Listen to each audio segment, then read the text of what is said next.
Welcome, Bronco Nation, to my game review for Boise State versus Washington State. This game, the stakes involved could not have been higher. Truly, the CFP dreams of both of these teams lay on the table in this one. 4-0, two Power 4 wins, just on the cusp of top 25 Washington State. And on the other hand, 2-1 Boise State sitting at number 25, just inside the top 25, but without a real quality win and a loss on the blue to get to 2 losses. That would have been devastating to Boise State's CFP dreams. And Boise State not only won, but they did it in dominating fashion, 45-24. An incredible performance in front of the highest sold out, highest attended Boise State game in school history, and you could feel it on the sidelines. And yes, I can say you could feel it on the sidelines because this was a different game for me, because I was not just there and in the stands. I was there and on the field with a media pass for this one. First ever time that I've been able to get that for a Boise State game. And I've got to tell you, Bronco Nation, it was one of the most incredible experiences of my entire life. And I'm going to be sharing all of those moments and highlights from that experience in this video with you today. So thanks everybody for joining me. I'm going to go through this game. We'll go through offense, defense, special teams, and 3 keys to the game. We'll grade each of those. We'll talk about the performance. We'll talk about standout players and some overall thoughts of the general flow of the game for Boise State in those areas. But now, before we get any further into this video, I do want to continue my shout out that I've been doing every single game. You get your previews in. If you get it right, I give you that shout out. And I do want to give CJ Hunt CJ Hunt YU3RE. So CJ Hunt, you're the big shout out here, because nailed it. Perfect. 45-24. And also added in the comment, I'm a dreamer. Well, dream big, because Boise State has won big at home on the blue in a way that very few people, I think, expected it to turn out exactly like this. Again, dreaming, right? Well, it's reality now, and Boise State fans can look at a team that appears to be one of the most dominant Boise State teams in the last decade of Boise State football, and the sky is the limit for this program. I mean, the rest of the schedule, this was the toughest team remaining. I know that UNLV did really well versus Fresno State. We'll have to see how they shake out. Maybe it was just, kind of the emotional roller coaster, and they were playing out that energy onto the field. However, this, hands down, when you talk about roster talent, when you talk about what they have done, the Power 4 wins, again, 4-0 coming into this game, this was the toughest team left, and Boise State demolished them. What Boise State did in this game, the statistics that we're going to talk about, this wasn't against Portland State. This wasn't against some, down Wyoming or Colorado State team or something like this. This was against a Washington State team that is one of the best teams on Boise State's schedule and in this new group of 6 arrangement of conferences right now. This is a good Washington State team. Nothing that happened on the field changes the fact that Washington State deserved to be top 25. This should have been a top 25 win for Boise State, and it was stolen away by the biased East Coast voting that put Illinois and Nebraska in when they'd done nothing and ignored a Washington State team with 2 Power 4 wins and a 4-0 record under the belt, and really incredible performance coming up into this game. So none of that takes away from the fact that this was an incredible Washington State game, and it just makes Boise State's performance that much more impressive. And I want you to remember that when we go through the statistics, when we look at Ashton Jeanty's 259 yards rushing and 4 touchdowns. Again, he did that versus Washington State, a good Washington State team. A Washington State team with a strong run defense. Coming into this game, Washington State, they were playing very, very well against the run. Washington State defensively was only allowing 151.3 yards rushing. In fact, their weakness was the passing game, which Boise State not able to really exploit today. 184 yards overall, Max Madsen, 12 completions, 21 attempts, 2 touchdowns, a pick, also added 3 carries of 20 yards on the ground. It wasn't his best game. It wasn't. However, again, he does what he needs to do. I mean, yeah, he threw an interception. It wasn't an egregious pick. The defender faded back into the route as the tight end was coming across, and just barely got a hand on it that popped up in the air. So, I mean, it wasn't like he just threw it directly to the defender. Kind of one of those bang plays. However, again, he didn't have a perfect game, but that's okay because he doesn't have to have a perfect game because his offense is built around Ashton Jeanty. Now, yeah, Maddox Madsen missed some throws. He definitely did. But at the end of the day, the offense is not reliant on his arm. His arm is a boost to Ashton Jeanty. When Ashton Jeanty is hitting his full stride, it opens up so many opportunities in the passing game, and eventually he's going to hit those, and he did those today. Those 2 touchdowns, both of those to Matt Lauder. Wide open plays. A route coming across underneath, throw to Matt Lauder, and he had made some great open field moves and broke some tackles to get in for a touchdown. And then another one where just a roll to the left, throws to the wide open Matt Lauder, is at that point style points at the end of the game, runs it in for a touchdown after a good completion as well. There's another point in the game early on where Matt Lauder was wide open and got hit as well. So Boise State is doing what they need to with Maddox Madsen. Again, he doesn't have to step up and be this incredible hit every single throw. I think he can do that, and he's done that in the past, but he doesn't have to be that type of quarterback, because all he has to do is manage this offense, present enough of a threat that the defense has to think about it, and when he needs to make the throw, most of the time he does. Got it out of the rhythm early on. Just a couple of bad throw to Chase Penry that was dropped, and then another throw that was well defended, and just kind of, I think it was 3 incompletions right off the bat. When you do that, it gets you out of flow, out of sync, and then obviously you got Latrell Caples, which has been such a huge target for Maddox Madsen, not playing this game. Chris Marshall, who hasn't been a huge role in the offense yet, but has really kind of built up during fall camp to maybe step into that. He was out for this game as well. And so you also have the offense is a little bit out of sync. You have some other wide receivers that Maddox Madsen has been throwing to every single game. Austin Bolt out there getting a lot of reps as well. A player that hasn't really necessarily been super involved in the offense to start the season. So Maddox Madsen, he's down some of the guys that he's worked with, especially Latrell Caples was leading in receptions, not yardage, but receptions overall for the team. He was a big outlet receiver for Maddox Madsen. So for Maddox Madsen, it's understandable early struggles. I think he made up for them in the back end, especially when Ashton Jeanty got going. That was the big point in this game. 259 yards rushing, 4 touchdowns, long of 64. These are video game numbers. These saying these numbers out loud makes no sense. This wasn't an FCS school. This wasn't Georgia Southern. This was Washington State, a formerly Power 5 team with a lot of Power 5 level guys still on this roster that Ashton Jeanty made look like a JV high school squad out there, at least in the second half. First half, pretty good job stopping Ashton Jeanty overall. That's when you see Ashton Jeanty get bottled up. The pressure now gets put on the passing game, and this offense just isn't designed for that. It just isn't designed to be put into a pass-heavy concept where all the throws are having to be made in the passing game. Ashton Jeanty, 1 long 64-yard run, but that was it. 124 yards rushing in the first half.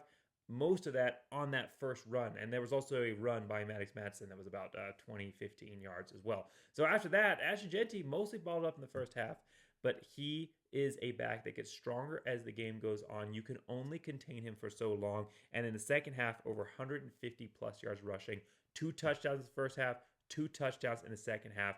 And honestly, the 2 touchdowns in the second half were 2 of the most impressive, just incredible touchdowns I have ever seen from Ashton Jeanty. And I feel like you get to say that every single time that you watch him because he just continues to outdo himself. One point, he was about at the 10-yard line.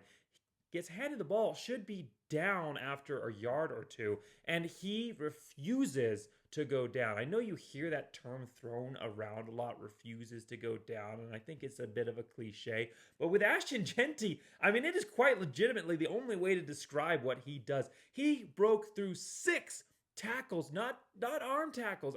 Good tackles. 6 tackles to maintain his balance and his power and get to the end zone.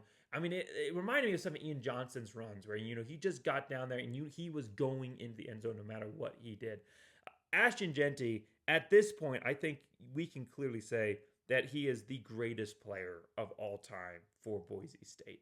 He's not going to do what Kellen Moore did, 50-3, and that legacy and what the success on the field resulted in, what the wins resulted in, is never going to be duplicated in the same way. So as far as impact go, Kellen Moore is the greatest of all time. But when you talk about a pure athlete, and not just when you talk about an athletic potential, but what they are demonstrating on the field, Ashton Jeanty, who has already, even though he's only played in 3.5 games, has 845 yards rushing and 12 touchdowns, without a doubt has to be looked at as the greatest player in Boise State school history. It is incredible to sit and watch him every single game. And again, to be able to be on the sideline, on the field, running right at me because I'm sitting in the back of the end zone, running in for the touchdown. Again, one of the experiences in my life that I will never forget. It was incredible. It was absolutely incredible. And I hope that some of these videos that I'm playing do some justice to that as well. So Ashton Jeanty, incredible game. In the passing game, we already talked about Louder. What an incredible back-to-back 2 games he's had. I hope that this is just the building blocks and foundations of even more that we're going to see out of him. Matt Louder, 4 receptions, 96 yards, 2 touchdowns. Coming into this game, coming into this season, so the 2 seasons previously, he had 197 career receiving yards. Thank you. He had 197 career receiving yards total coming into this season. In the last 2 games alone, and he has some yards from the previous 2 games before that, but from the last 2 games alone, he has 187 yards in 2 games. That's just 10 yards short of the total yardage he came into this season with. 96 yards today, 2 touchdowns, 91 yards versus Portland State. He has stepped up in a big way. That is why it is so important to play that Portland State game. I know there was so much going back and forth about, it's not worth the risk with the whooping cost. We just shouldn't play them. That's why you play them. The chemistry that Maddox Matson was able to develop with Matt Louder in that game that had been missing from the other games has added a weapon, an element to this offense that was missing before.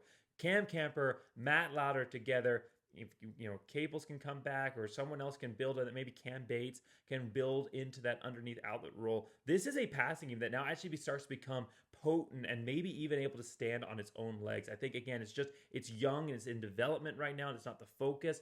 But eventually, with these wide receivers stepping up, with this chemistry being built with players like Matt Louder and other guys coming alongside, this could be a passing game that we start seeing having a strong and independent role apart from the running game later on in the year. It's incredible to watch. It's exciting. Cam Camper also 50 yards receiving.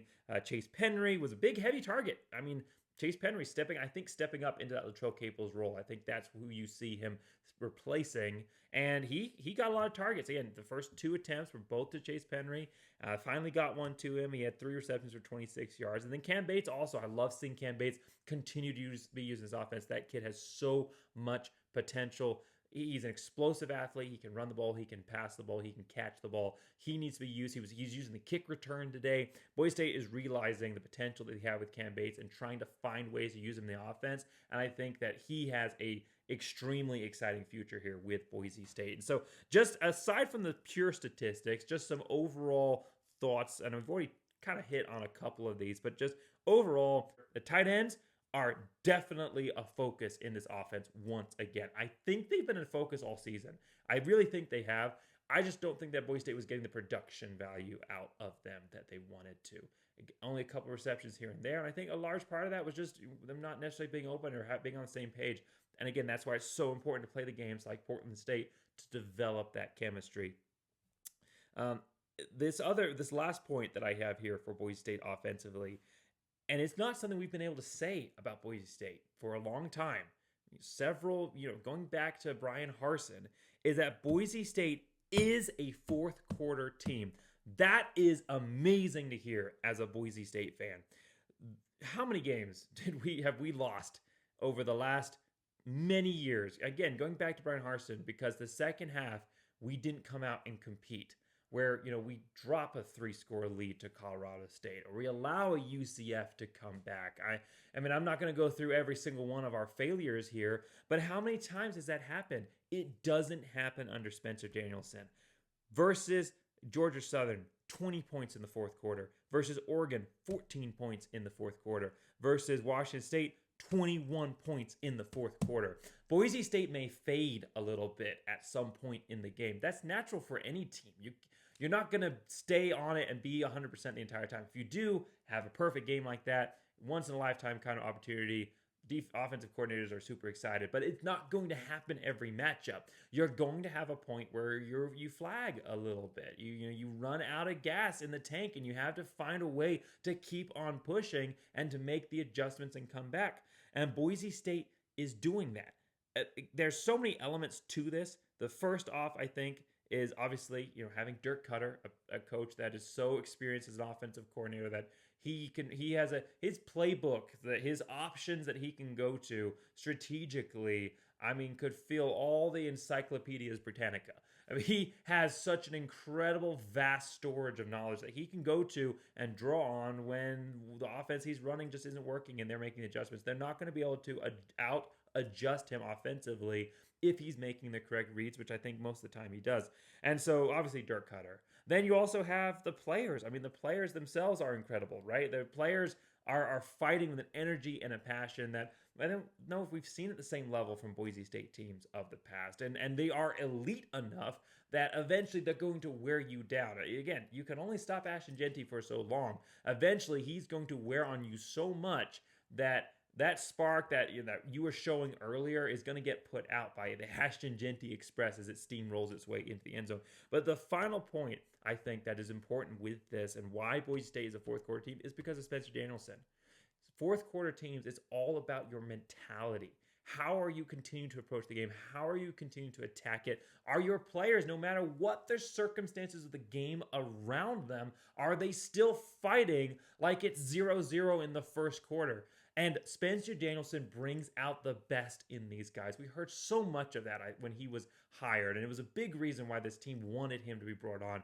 Spencer Danielson, whether or not he's not calling the offense, he's not necessarily tinkering with every element of the offense and special teams necessarily, but the culture that he has created in the locker room and on the sidelines for Boise State, it's a different level of energy that we just haven't seen here in a long time for Boise State, and he's getting the maximum potential out of his team because, again, they know that he cares and he trusts them and that he actually genuinely wants their best interest, but he also is just approaching it with the right mentality of, you know what, we're not going to take anybody for granted, we're not going to take any situation for granted, and we're never going to consider ourselves out. And Boise State is now finally a fourth quarter team, and that's how you go out and win championships.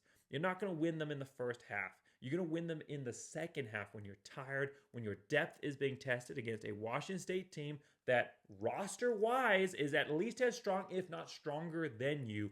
That, when the emotions are high, when the stakes are on the table, when all the pressure is on your shoulders, that is when you're going to win football games, and that is exactly what Boise State is doing it. And one more factor to that, of course, is this offensive line, which I honestly feel like I have not done a great job of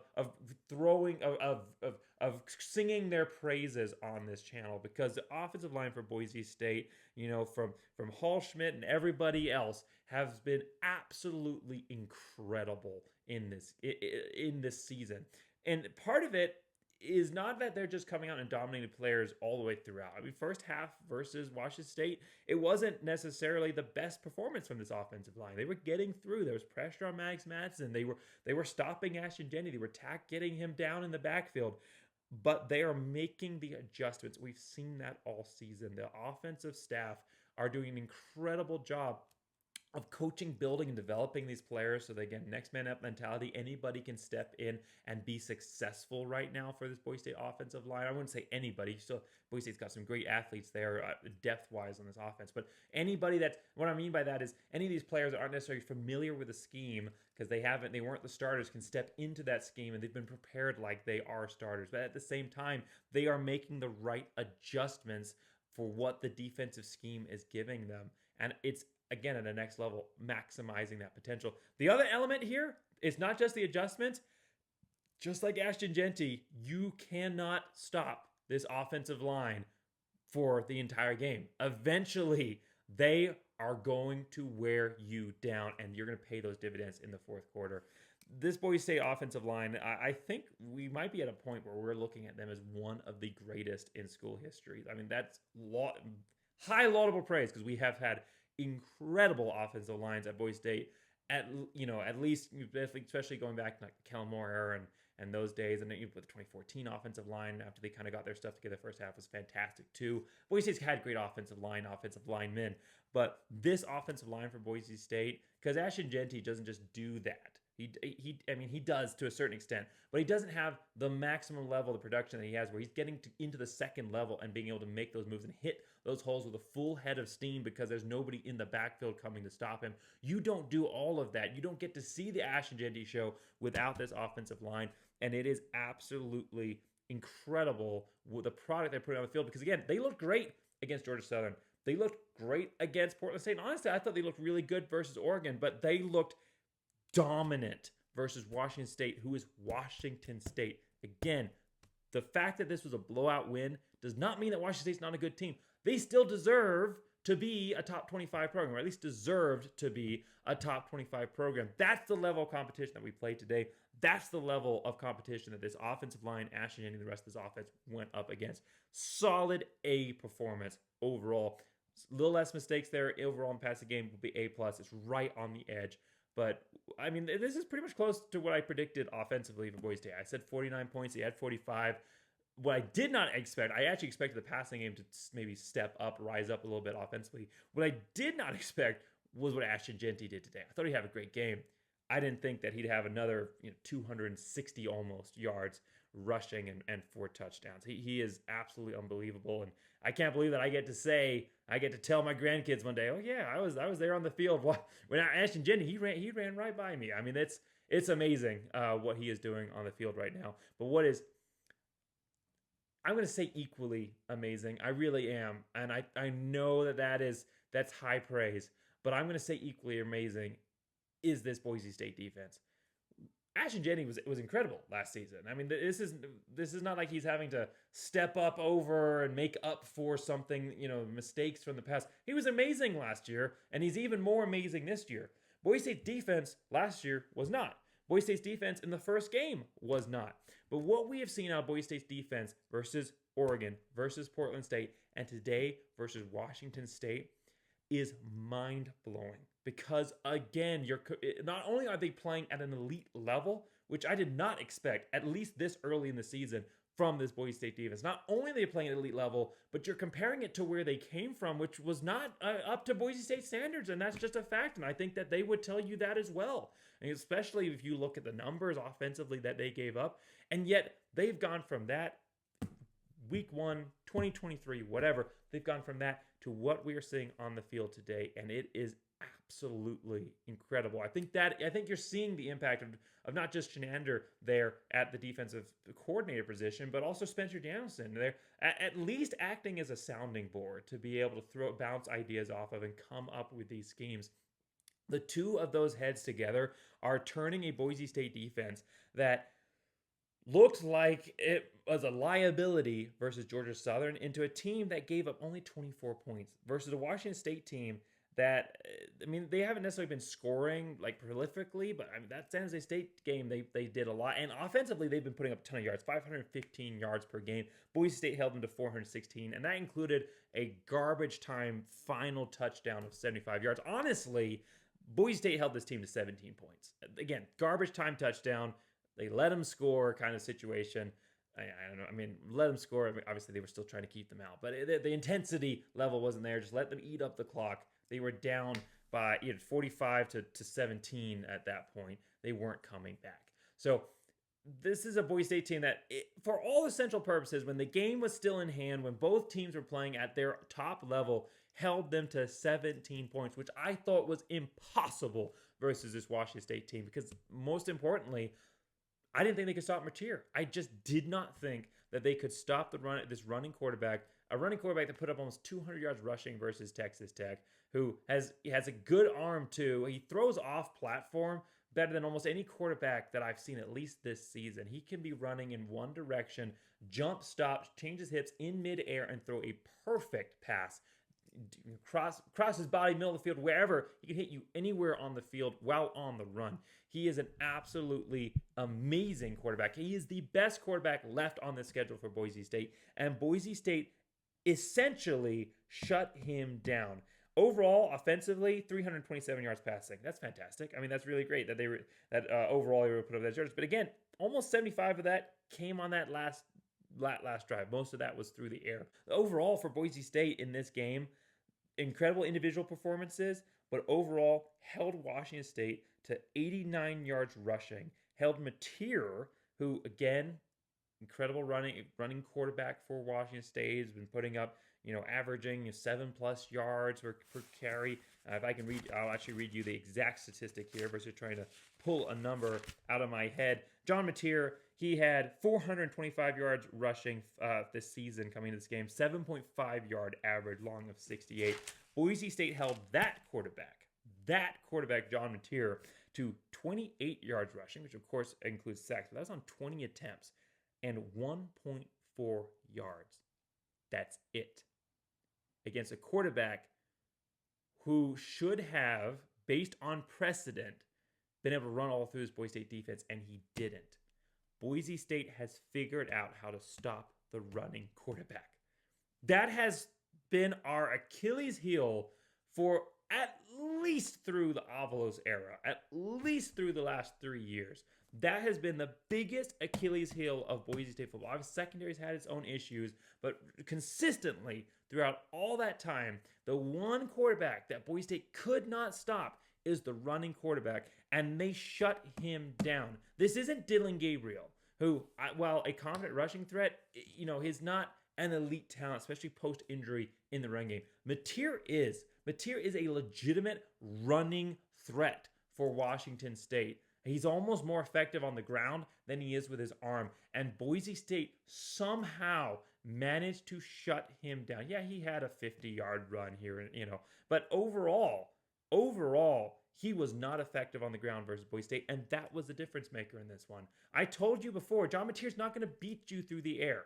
He's not going to beat you through the air. Put up a lot of yards, didn't put up a lot of touchdowns. He had the 2 touchdowns there, threw an interception, shut him down in the running game, and you are going to win this game, is what I said. And Boise State did exactly that, and a lot of it was because of incredible individual effort. This Boise State defensive line stood up in this game. We've seen the resurgence, the renaissance of the Boise State defensive line the last few games, but we especially saw it start to hit its peak in this matchup.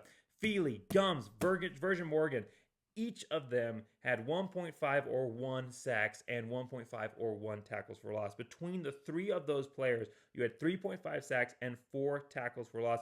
Boise State had 7 sacks and 11 tackles for loss in this game. Mateer had been sacked 5 times in 4 games against 2 Power 4 opponents coming into this matchup, and Boise State sacked him 7 times. Again, running threat. He's running. He's trying to get outside, and Boise State's getting him in the backfield. This was an amazing performance from this Boise State defensive line. Of course, it just wasn't them. The Boise State secondary also did a great job stepping up again. Yeah, 300+ yards passing, but 70-ish of those yards came on one final drive. So really overall, held them to about 260 or 250 or less passing yards, which I'll give. If you stop him in the running game, which was the most important threat, I'll give up the passing yards, especially if they're not ending in points. Again, 17 points really overall, unless you include that last garbage time touchdown. Zion Washington, 8 tackles, 1.5 tackles for loss, pass defended. Ty Benesfield, 8 tackles, interception. That was a drive there, end of the half for Washington State. The first half, they were coming back down. They were trying to maybe tie it up or at least get a field goal. They were at the Boise State 24. At least get a field goal. The score at that point was 10-17. Get some momentum. Again, if you tie it up going second half, I think it changes this game. I think it really changes the nature of this game. Ty Benesfield, interception, no points at all. Go into the half. Not only are you up by a full score at this point, but now you have all the momentum, and that momentum was rode into the second half really, really capitalized on by this Boise State team. Ahmad Hassani, I mean, we talk about Gums, Berger Morgan, and Feely. Ahmad Hassani, 8 tackles, 1.5 sacks, 2 tackles for loss. He's the focal point. He's the leader on this defensive line. And he definitely draws those double teams, but you can't double team anymore because Feely, Gums, and Virgin Morgan have arrived. And if you don't stop them, it's going to be a party in the backfield every single time. Again, between the 4 of those players, and unfortunately an early injury in the game kind of sidelined Newton a little bit. He did come back into the game and was okay. But he didn't necessarily have the same performance that he has in some other matchups. But between those 4, Feely, Guns, Virgin Morgan, and Ahmad Hassani. Now you're talking about 6 sacks there, right? 5 sacks, and 5.5 tackles for loss between them. And that's your defensive line. That's what you want to see. And that's what JL Skinner said this is what we were going to see. It just took a few games, I think, to really reach its full potential. But when he came on, he previewed the defense with me for this for the preseason series. He said, I'm not going to reveal any secrets, any schemes, but be prepared for the blitz. Spencer Danielson loves to bring the blitz, and he's going to bring some creative schemes. And he did. I mean, it's not just the defensive lineman. He has not just the linebackers. You've got secondary players making key sacks. Rodney Robinson, huge sack. Davon Banks on 4th and 10, while theoretically Washington State could still come back in this game. At 17-38 at that point. You score a touchdown, only down by 2 scores. Still 8 minutes left in the game. I mean, who knows? In Colorado State type situation, right? Davon Banks, 4th and 10. That should be a coverage play, right? They send Davon Banks, the corner, the Washington transfer, the corner on a blitz, and he gets Mateer in the backfield at 4th and 10, stops the drive right there. And that pretty much killed the game. That iced it at that point. There was still a touchdown scored by both teams, but at that point, you're playing for beauty points by Boise State and salvaging some pride by Washington State. But at that moment, that sack by Davon Banks sealed this game. And it was that kind of creativity in the defensive schemes that we saw in this matchup and we've seen this season. And it's the hand of Spencer Danielson in that defense. And it is, again, just like Ashton Jeanty, the defensive performance, they have gone from a liability to at least, not hurting the team to being a true asset that you can win games with. Boise State could have had a 31-point, 25 points and still have won this game. Boise State, offensively, they're just so far and away offensively that I don't know if you're necessarily seeing the full impact of the defense, but Boise State's offense could flag and they could still win the game because of how good this defense is. 23 points defensively given up versus Oregon. Now, more points special teams, but 23 points versus Oregon. 24 points, and really just one garbage time touchdown, which maybe doesn't happen if the game's in the balance, but 24 points for Washington State. Your 2 biggest opponents in the season, and you hold them to under 25 points on a defense that had everybody questioning it, including myself. And I had a lot of hope and positivity, but even I didn't expect this. I expected improvements, but I did not expect this defensive performance for Boise State. Absolutely incredible. I know that's kind of like my buzzword. Every video kind of have like a word I just say too many times, but I don't know. Maybe it's just sitting on the sidelines and soaking it all in. But I'm jazzed right now. I'm feeling the energy. And the only word that can come to my mind after watching this game, this performance on the blue is incredible. And it really, truly was. This was an amazing game for Boise State. And so just kind of, I've already hit on a lot of these, but just some additional notes here. We've talked about those adjustments, that ability to not let things get out of hand. Boise State's done such a good job of that. We talked about that last week. Talked about that this week. First drive, 3-play touchdown. You think this is just going to be a scoring fest, right? No. 17-10 at the end of the half. Washington State, after that first touchdown, would only go on to score another 17 points in the entire game. And again, one of those was a garbage time touchdown. Boise State made the adjustments. They didn't let things steamroll. 5 drives of 30-plus yards in this game that did not end in touchdowns. You had a field goal in there. You had a pick in there, some terms of downs, some punts, but 5 drives of 30-plus yards. They're picking up steam. They're picking momentum. They get a big play versus you that are then forced to end up short of their goal, which is finishing in the end zone. That is the kind of adjustments, the bend but don't break, but not just the bend but don't break like in the field. Obviously, we talk about bend but don't break as in give up the yards but don't give up the score, but the bend but don't break mentally. Give up a play, but don't give up the drive. Again, That's the Spencer Nelson effect. We're seeing it in the offense. We're seeing it in the defense. A+ performance for the defense. This was, I know, they gave up 400 plus yards, 327. I don't care. I said if they held Washington State to 17 points, I said this in the comments in the last video, I'd give them an A+ performance. They were as close as you can go to giving up 17 points only without actually doing it and giving up 24. But not just that, the performance of stopping Mateer is indescribable. How incredible that is compared to what this team was before. That's not what we should expect, and we saw it.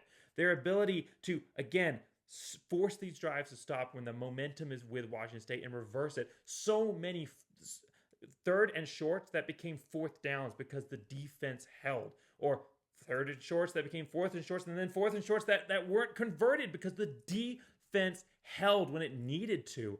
Boise State teams of the past, the championship teams, the top 10 teams, the programs that we remember fondly from the Boise State golden era, they had great offenses, obviously. But what they relied on were dominant defenses, and I think we had, I know that we now have a dominant defense. Call me a believer in this Boise State defense because they have proven that they are one of the core strengths of this team, and it's an A+ overall. Boise State, offense A, defense A+. Moving finally here to special teams and keys to the game. Reviewing those. Special teams overall, Boise State, Jonah Dalma is 1 of 1, long of 29. James Ferguson Reynolds, 1 punt, 40 yards, ended up getting hurt. It was hard to see from my angle. I know that the fans, they saw him on the ground afterwards. They didn't like that it was a no call. The ref said that his own player ran into him or stepped on him. I don't know. I didn't see it. I know you're not allowed to just block players into the kick return, the punter as well. So that could have also been a foul. I don't know. I will have to watch replay. I haven't done that yet. I've just watched what I saw with my own eyes on the field.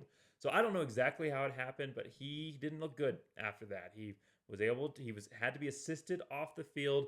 He walked to the locker room under his own power, but he was definitely limping, looked a little unstable on that leg. I saw him afterwards, went over and said hi, and he was in good spirits, and hopefully he's able to come back here soon. His dad tweeted out that it's not broken. So, that doesn't, of course, remove the potential of, tears or something like that. But at the very least, it's not broken, and that is definitely a huge sigh of relief. So hopefully he's able to come back in. Thoughts and prayers, of course, to him and to his family. They're huge supporters of Boise State, and they're just incredible, wonderful people as well. So obviously you want James Ferguson Reynolds to come back healthy, and he's just such an incredible, that he is the buzzword again. He is just such a huge part of this Boise State program. I mean, this Boise State, he's one of the best punters in the country coming into this season, and you need him on the field. So hopefully he's able to come back well. But Terrence Shive, the transfer from San Jose State, who probably didn't expect to really play at all, at least in the punting position. I can't remember if he's been handling kickoffs or not. But he probably did not expect to play in the punting position. He's a senior transferring over from San Jose State, actually getting to play today. And that first punt was rough. It was. I mean, it's fair. His first punt coming in, all of the pressure on you. Again, you didn't expect to play. How often when the game is actually in the balance does the second string punter come in and play? I mean, almost never in most teams. So again, unless something catastrophic happens, but punters don't typically get hurt all the time. I think there's a little bit more risk injury there than like a kicker, because the way that how long you're holding the ball before you kick, especially those Australian punters. But he probably didn't expect to be called in, and he was. And that first punt, it wasn't up to standard, but the second punt was good. Second punt down to the 15-yard line inside of the 20. So yeah, 2 punts, averaged 33.5 yards, but one of those punts was not good. And the other punt was a shorter range one. So I don't think we've really been able to see what he can do if he's just legging a long one down the sideline, see where it can go. But strong performance, or solid performance for him, stepping in for injured James Ferguson Reynolds. And then the return game, Cooper Jones, 2 returns for average of 5 yards. He had a long of 11. And then Cam Bates had a kick return for 18 yards. So that's his first kick return of the season. So getting him involved in the special teams, really trying to find those playmakers, which was a key to the game for Boise State. And the biggest factor overall is they didn't do anything to really hurt the team. They kicked 1 kick out of bounds, but overall, 0 punt returns allowed for Washington State, 1 kick return for 17 yards. That's it. That's what you want. Overall, getting rid of the kick out of bounds would be perfect. you don't want to notice the special teams. Now, that's the unfortunate truth. It's kind of the one position on the field that you just don't want to hear about because it means that they did their job if you just aren't aware that they were there. And obviously you can have some highlight reel moments. You can have a kicker who wins the game for you on a field goal. But again, at that point, that means the offense didn't do their job to actually, they put the kicker in a position where he had to go win the game for you, right? So overall, for the special teams performance, I thought it was a strong performance. I thought it was an improvement from what we've seen. Again, no catastrophic mistakes besides one kick out of bounds, which wasn't catastrophic. They're still doing that left angling punt where they specifically kick it to the left extreme, almost on the sideline, almost right on the edge, which is why you see it go out of bounds sometimes, side of the field. But after that kick out of bounds, they cleaned things up and they were able to kick it out of the back of the end zone or landing in the end zone most of the time. And so there's improvement there. The Washington State tried to return one of those, didn't work out well for them. They stopped inside the 20. So overall, B+ performance. Nothing super incredible, nothing super devastating, solid B+ performance overall. All right, finally here, and we will be done because I started this video after the Washington State game, so I'm shooting this at like 4 a.m. in the morning. So I'm quickly running out of steam here. But last three elements here. So first off, key to the game, special teams play to your strength. And what I meant by that is just, you know right now what you can do, you know what you can't do. You know that you can't really cover very well, so kick that ball out of bounds. For the most part, they did that. 0 punt returns, lots of hang time, putting in a position where the punt return wasn't able to lean on his coverage, and kicking, for the most part, out the back of the end zone, which is what I said to do on the kick return and the kicking as well. So solid A performance for that. I'm not going to dwell too much on the special teams element. Mix it up on offense. They were trying. They really were trying. There was one point where they ran, not a reverse, but a play where they are faking the throw to the left. They're really looking left, and then they come back to the right. And it was supposed to be, I think it was Camper or Strawn. It's kind of hard to see from my position in the end zone, but he was supposed to be in the corner of the end zone. Wasn't open. Maddox Madsen had to run. He fumbled it, but it was recovered by Boise State. Ended up kicking a field goal there. So that was creativity. They were trying to work creativity in the passing game. I really liked that they were moving Maddox outside the pocket. A lot of his throws came on the run, rolling out to find that tight end in the flat. I liked that. I liked the use of the tight ends. They really were trying to use the running back screen. That was something I'd called for, right, was using that running back screen. They really were trying to do it. To give them their credit, they tried to go to the running back screen. Only that one completion.